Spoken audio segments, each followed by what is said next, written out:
संसद में आज वक्फ संशोधन बिल पर जेपीसी की रिपोर्ट पेश की जाएगी। तो राज्यसभा में आज गुलाम अली खटाना वक्फ संशोधन बिल पर जेपीसी की रिपोर्ट पेश करेंगे। बिल को लेकर के खास बातचीत की हमारे संवाददाता मोहित शुक्ला ने। सुनिए। गुलाम अली खटाना साहब हमारे साथ हैं, राज्यसभा में आप पेश करेंगे आज इस रिपोर्ट को। क्या आपको लग रहा है, कितना समझ पाए हैं, कितना पढ़ पाए हैं, जान पाए हैं, क्या संदेश है? देखिए, कांग्रेस जैसी जमात जो सत्ता में रही है, मेजोरिटी यहाँ देश में, उसने मुसलमान को अलग थलग कर दिया।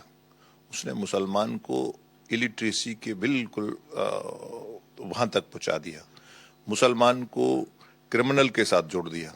मुसलमान की जो वक्फ की अमलाक थी, उसको कुछ लोगों ने उसका लूट खसूट करा, और वक्फ को, जो कि इतना बड़ा एसेट एक माना जाता है कि रेलवे और डिफेंस के बराबर की ये जायदादें थी, ये वक्फ इज ऑलवेज वक्फ, उसको उन्होंने लूट खसूट करा। किसी को राइट नहीं। जब आपने खुदा को, अल्लाह को वक्फ कर दी, फिर वो मतवली या इन्फ्लुएंशियल आदमी कैसे लूट खसूट कर सकता है? और ये दूसरी साइड, इन्होंने जो मेजॉरिटी हमारा भाई है, उसमें भी एक डर पैदा करा है कि वक्फ बोर्ड कहीं भी किला गाड़ लेगा तो वो उसका जमीन हो जाएगा।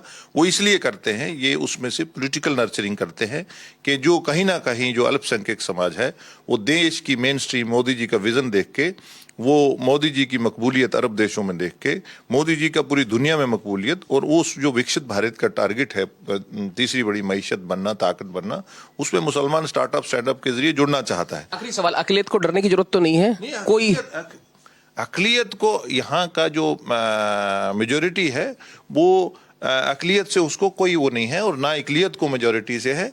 ये सिर्फ अपना रोटी सेकते हैं कांग्रेस वाले और सपा वाले, टीएमसी वाले, और ये जो सारी पार्टियां हैं इंक्लूडिंग ओवैसी साहब, और ये कुछ मजहबी तंजीमों से इस तरह भय खड़ा करके, हमें जो मेजोरिटी समाज है उसमें ये भय क्यों खड़ा करना है कि कहीं भी हम वक्फ का वो गाड़ देंगे तो वो उसका हो जाएगा। वक्फ का कैसे हो जाएगा?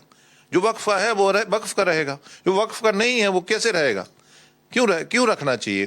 ठीक है। दिल्ली से कैमरा पर्सन रमेश राय के साथ मैं मोहित शुक्ला, भारत एक्सप्रेस।